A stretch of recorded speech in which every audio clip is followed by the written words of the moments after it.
So good to have you join us today. Hello and welcome to Business Daily. I'm Lee Ji-yoon in Seoul. Let's get started with a look at today's highlights. Surging demand for semiconductors and displays are bolstering Korea's tech exports and the country's overall trade surplus.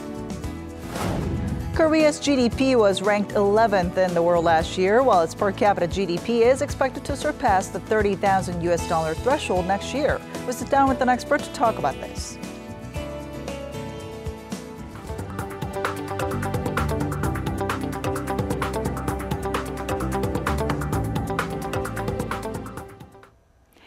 Korea's IT firms are currently the world leaders in the market of semiconductors and displays, seeing a huge surge in demand in recent months. And their massive gains have bolstered Korea's trade account this year, taking up more than 75% of the country's total surplus. Our Woo Soo-young starts us off.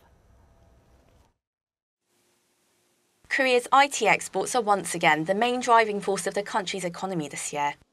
According to industry data, Korea's trade surplus in semiconductors and displays amounted to $42.2 billion from January to July this year. It accounted for more than 3/4 of the country's positive trade balance during the same period. The surplus in semiconductors alone were tallied at $28.8 billion, jumping 130% on year and exceeding the total from the whole of 2016. Memory chips took up the lion's share, with a surplus of $27.2 billion. This comes as the supercycle of memory chips, characterized by high demand and soaring unit prices, resulted in record profits for Samsung Electronics and SK hynix. With these companies now expanding into the non-memory sector, the trade balance in system semiconductors also pulled itself out of the red, from a deficit of $1.9 billion last year to a surplus of $1.4 billion. High demand for OLED and LCD panels also boosted Korea's trade account, with the surplus in displays seen at $13.4 billion up to July, up 10% on year. LG Display is the world's #1 panel producer, accounting for 22% of global sales, and Samsung Display ranks 5th, holding a 10% share of the market. While global demand for tech components are set to remain steady for the time being, experts say Korean companies may not see as big of a margin in the coming months. It appears that the memory chip supercycle is almost at its peak, so unit prices may begin to stabilize. While demand is likely to remain high, other global players could seize a larger market share. Also, with growing competition in the panel industry, especially with China's state-backed companies playing catch-up, experts say Korea's chip and display companies must continue to make fast investments to develop new cutting-edge technologies. Woo Soo-young, Business Daily. Korea's national tax revenues are continuing to swell after rising by a record sum last year. According to the Ministry of Strategy and Finance, the government collected some $121 billion in taxes in the first half of this year. That's up 8.9% from the same time last year. In terms of progress towards its annual revenue target, the amount represents 55% of the government's 2017 goal, 1 percentage point higher than the figure seen at the halfway point last year. Revenues from corporate taxes, value-added taxes, and income taxes all ticked up in the first half. And taking a look at the stock market action for today, South Korean stocks tumbled once again, closing at a 2-month low amid rising tensions between the U.S. and North Korea. At the closing bell, the Kospi fell 0.38% to close at 2,359.47. The tech-heavy Kosdaq finished 0.44% lower to finish at 640.04. On the foreign exchange counter, the Korean won weakened against the greenback, ending at 1,142 won. Geopolitical concerns on the Korean peninsula triggered safe haven demand from foreign investors who sold roughly $250 million worth of net shares. Today's drop now moves the Kospi further away from the record highs it saw back in July. Korea's distribution companies are struggling from low sales coupled with high competition. Amid China's THAAD retaliation, domestic duty-free and hotel chains are now looking to other parts of Asia to support future growth. Our Eunice Kim has more. Shilla Dutyfree has recently nabbed a license to operate at Hong Kong International Airport, a prized win and the last of Asia's top 3 air hubs it will now have a presence in. It's also Shula's fifth overseas outlet since it began looking abroad in 2013, landing in Singapore's Changi Airport. We're the first Korean company to operate cosmetics outlets in Asia's top 3 airports. We'll strengthen our overseas portfolio based on our domestic business. Lotte Dutyfree has a total of 6 overseas outlets, including its in-city store in Jakarta, Indonesia. The Soekarno-Hatta International Airport branch, its first overseas location, was closed last month.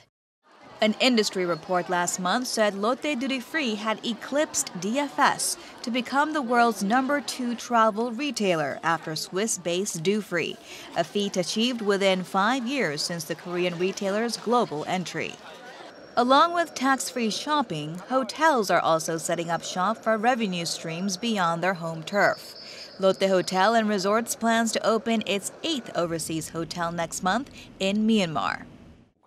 The number of inbound Chinese visitors has shrunk in droves. Profit from overseas business won't be easy at first, but in the long term. Also, Korean convenience store brands are shifting their gaze to foreign markets, as the market at home has become saturated and uber competitive. The growth of 24-hour shops has become explosive in the past few years, with more than 3,600 opening in Korea last year alone.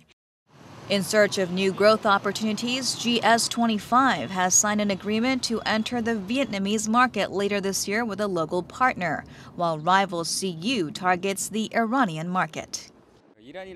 Iran is a gateway to the broader market in the Middle East with 400 million people and rich natural resources. Major Korean firms are rising to the challenge, be it saturated markets or geopolitical tensions, and turning it into an opportunity. Many will be watching whether they'll be successful in their localization strategies to sail into future growth. Eunice Kim, Business Daily. Automotive defects have been found again, this time in over 8,900 vehicles. The Ministry of Land, Infrastructure and Transport says a recall is now underway for cars manufactured by Honda and Jaguar, as well as BMW motorcycles. All 3 manufacturers have announced volunteer recalls with a service plan in place for affected customers.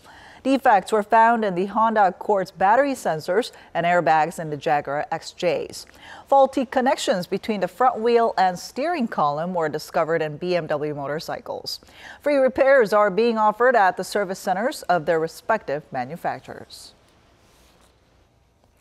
Korea's gross domestic product ranked 11th in the world last year, while its per capita income based on purchasing power was little changed. So just how much did Korea's economy grow? Let's find out.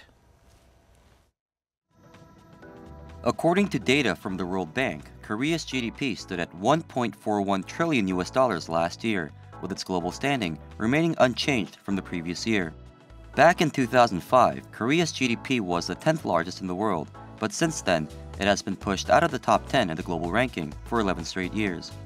Meanwhile, IMF data shows Korea's per capita GDP currently stands at $27,633, ranked 29th in the world. Based on those figures, Korea's finance ministry predicts that per capita income will likely surpass the $30,000 milestone in 2018. However, that prediction is based on the assumption the Korean economy will maintain its current recovery pace on the back of rising exports and domestic consumption. So does breaking the $30,000 per capita GDP barrier hold any meaning of significance for Korea's economy? And to tell us more about this, Professor Kim Se-won from Ewha Women's University joins us in the studio today. Thanks for joining us. Pleasure to be here. So what is your overall assessment of Korea's GDP? I mean, where is it at right now? As we have seen from the report, the GDP of the Korean economy as of last year was $1.4 trillion, which is 11th largest out of 200-some countries. And between Korean people, actually, there are a huge misunderstanding on Korean economy, particularly related to the size of the Korean economy. So actually, Korean economy is really huge. If we bring, for example, Korean economy to Europe, only 3 countries are larger than Korean economy: Germany, France, and Germany, France, and UK. All the other nations, including Spain and Italy, are smaller than Korean economy. Now, the Bank of Korea has pointed out that Korea's GDP volatility has fallen to around half of the OECD average. Now, can you tell us more about what this actually means? The GDP volatility is a statistical word, so that measures how much GDP goes ups and downs in a given period of time. So Bank of Korea's report finds that the South Korean GDP volatility was reduced more than that of the other OECD member countries. And then they argue that it is an evidence of weakened economic growth momentum, which is a possible story. But if we take a look at this phenomenon in a different angle, that also means that the Korean economy is more stable than other OECD member countries under downturnings of the global economy. Now, the finance ministry also says the country's per capita GDP will surpass $29,000 this year and also possibly $30,000 next year. Do you agree? I totally agree with that, as long as the economic growth rate exceeds 3% on annual basis. Actually, a simple calculation shows that the last year's GDP was $1.4 trillion US. Then if we divide that number with the population of Korea, which is 50 million, that's going to be about 28,000 US. And given that these numbers, if Korean economy grows over 3% as of this year, 2017, this year's personal income will be around over 29,000 US. So if further than that, if economic growth rate continues over 3% growth rate, in next year, 2018, the personal income will be almost about 31,000 US. Oh, wow. One thing very interesting is if we calculate personal income in a more sophisticated way with purchasing power parity, Korean income, personal income is almost 38,000 US, which is almost the same as Japanese personal income. Now, how could other variables factor into the pace of growth for the Korean economy? And for example, the $1 exchange rate. Well, recent economic growth rate has been pretty much generated by rapidly increasing export. So therefore, the exchange rate might be one of the most important factors in achieving over 30,000 personal income. So if U.S. Federal Reserve increases interest rate faster and higher by the end of this year, Korean won will be more depreciated, and that even further increase export of the nation and the growth. And also, the new government's domestic consumption stimulation policies are acting. That's going to be another support to economic growth for this year. So if Korea's per capita GDP surpasses the $30,000, then, I mean, would it really translate into improvements for our real economy as well as livelihoods of our citizens? Not really, actually. Even though personal income is exceeding 30,000 US dollars by the end of next year, there won't be significant visual changes in our daily living. Actually, the economic growth is mostly led by exporting companies like chip manufacturing companies and petrochemical companies. But these big companies' income and performance is not much related to general public's income these days. So without structural reform of Korean economy, over $30,000 of personal income would be an illusion in the end. Structural reforms are needed. All right. Thank you so much for your insight today. Thank you very much.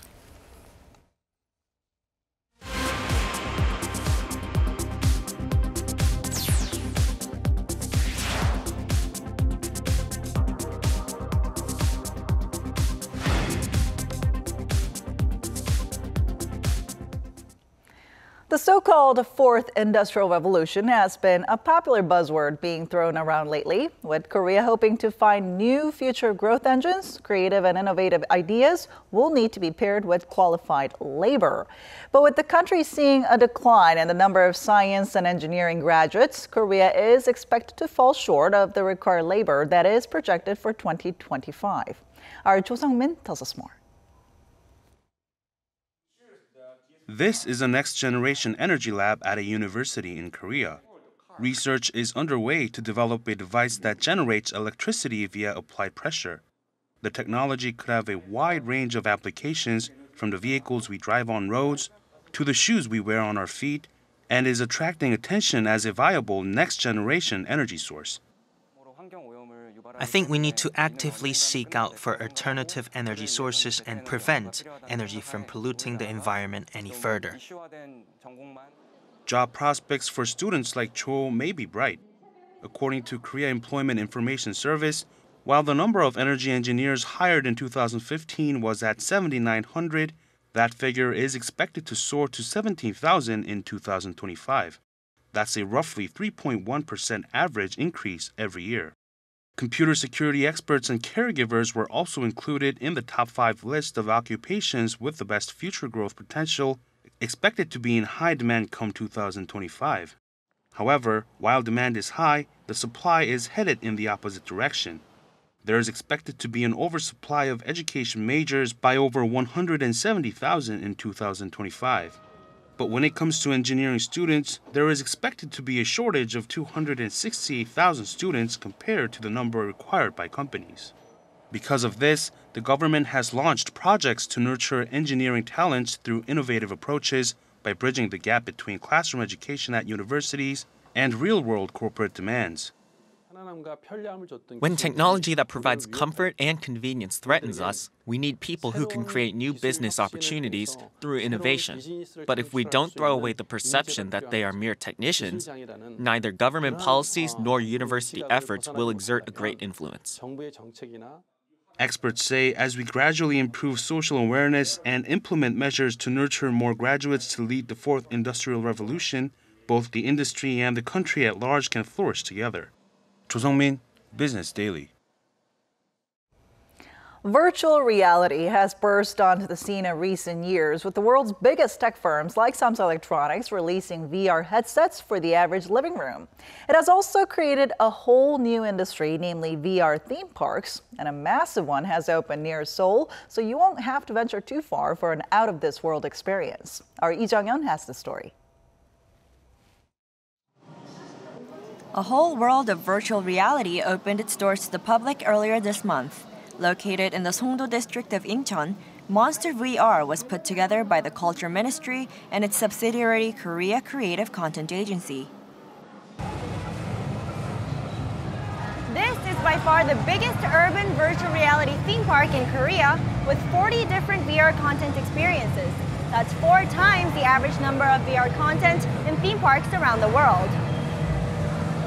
There's something for everyone. Visitors can jump through time and space, ride a roller coaster, bungee jump in a rainforest, or even fight zombies, become a ninja, or swim through the sea in Guam. And there's a lot of variety, so this is something that we don't really have an opportunity to see anywhere else. This is the whole experience, like it makes your heart pump. According to a survey by the Korea Creative Content Agency this year, only about 16% of the 2,000 gamers surveyed had ever played a VR game. So there's still a long way to go for VR to become a part of people's daily lives. Monster VR is essentially a platform to popularize VR. You have to travel far to get to traditional theme parks, but by making a VR theme park in the city, it becomes easy to access. More importantly, the content is easier and cheaper to change compared to traditional facilities. According to market research company International Data Corp, the global market for augmented and virtual reality products and services is estimated to grow 19-fold over the next 4 years to more than $200 billion. In the midst of this market growth, Monster VR is only the start of the Culture Ministry's plans to offer a first-hand experience of VR technology, with similar facilities being planned for other parts of Korea. It is open every day for anyone looking for a perfect getaway to exotic places while staying in the city. Lee Jung-yeon, Business Daily, Incheon. Comic-Con, a world-renowned comic book convention, recently took place here in Seoul to the delight of local fans. Now, the event was the talk of the town, and it has also put the spotlight on Korea's blossoming character industry, which is currently worth around $9 billion and growing. Let's take a look.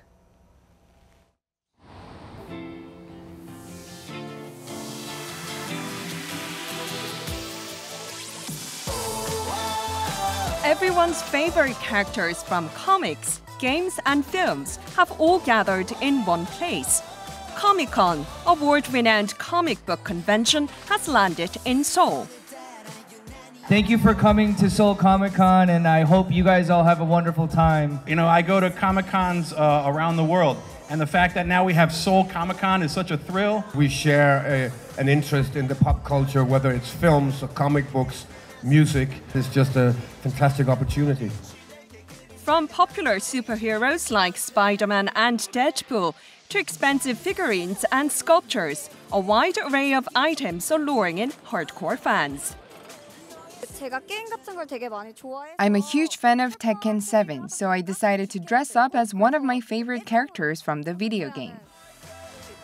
It was the first time Seoul has ever hosted Comic-Con, and the response was overwhelming, with over 40,000 spectators, and the event was held successfully.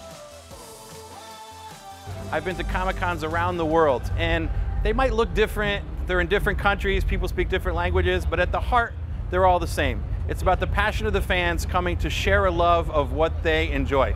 And I expect the same thing here in Korea. With just one popular character spawning multiple products, you can find over 2,000 types of different items like figurines, toys, and electronics, as well as fashion and lifestyle products. I loved Doctor Strange and watched it 3 times. I already bought a concept art book before, and today I got a giant movie poster that I'm gonna hang up and look at every morning. Character-based products now include daily items like vacuum cleaners, refrigerators, and electronics. Portable battery chargers and Bluetooth speakers are also popular. There are numerous ways to utilize the character's intellectual property that leaves a massive impact on the market. The Avengers series by Marvel Comics has been hugely popular around the world. The first film alone made more than $1.5 billion at the box office, and intellectual properties from the movie have been used to create a number of different products. Japanese comic series One Piece is an industry of its own, ranging from games, toys, lifestyle and fashion items. Since the animation is so popular overseas, it is hard to estimate the massive economic impact it brings to the country. The character market is now being viewed as a blue ocean and part of the fourth industrial revolution that offers more potential than traditional contents from films and comics. While traditional webtoons are one-dimensional, customers can now fully immerse themselves in the story that is being told through VR. Korea's character industry has been growing rapidly in recent years, and the market is now worth nearly $9 billion. From Julie the Little Dinosaur of the 1980s to Bororo the Little Penguin in the 2000s, which has been dubbed the children's president for its popularity among adolescents, Korea's character industry has gone through several eras. Nowadays, mobile emoji characters have taken the lead in the industry. Today, Korea's character industry takes up 10% of the country's total market for all cultural content.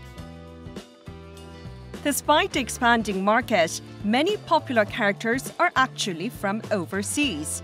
That's because the majority of characters created in Korea mainly target children. It's a common assumption that Korea's character industry is a large exporter. However, for adult audiences who are willing to invest more on characters with value-added factors, characters from Hollywood films and those from Japanese animations are more popular. The biggest problem with the Korean character industry is that it focuses too much on the children's market. At this store, you can clearly see that their products are not catered for young customers. Items like shot glasses and hwatu cards are drawing people's attention. Our channel targets an audience who are either teenagers or adults, not children. So we thought our products should cater to this demographic as well.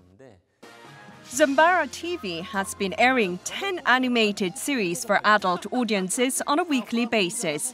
The channel only launched last December, but they now have over 30,000 subscribers. Zambara's animation was also shown in multiplex theaters recently and now looks forward to being aired in China. Our audience even includes people in their 60s. They've always wanted to watch animations for adults, but there were none available in the past.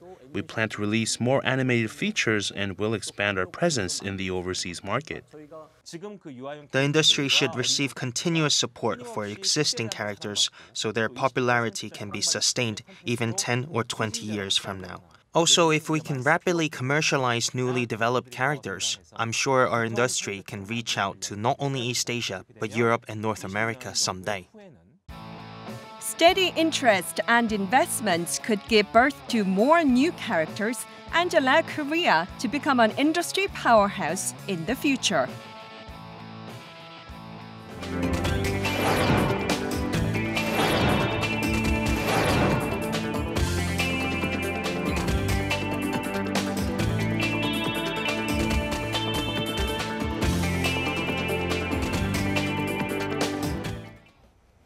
And that brings us to the end, but we'll be back tomorrow with more of the day's top business stories, so don't forget to check back with us then. Thanks for watching and see you soon.